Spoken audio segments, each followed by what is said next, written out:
Hey guys, in this video I'm going to show you how to flip images inside of Strawpage. If you find this video helpful, please consider to like this video and subscribe to my channel. In saying that, let's just jump straight into the video. Okay, so the best way to do this is to head back to your Strawpage's dashboard, find the site that you'd like to flip that image in. So I'm going to choose this one, then click on the edit button to get into Strawpage's editor.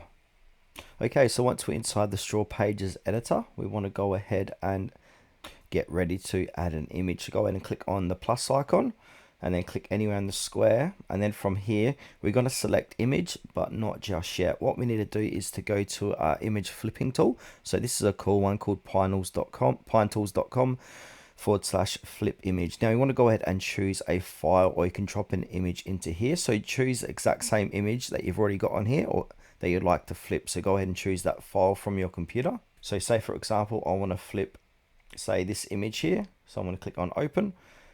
Then from here I'm going to click on the flip button. Now that's going to flip the image.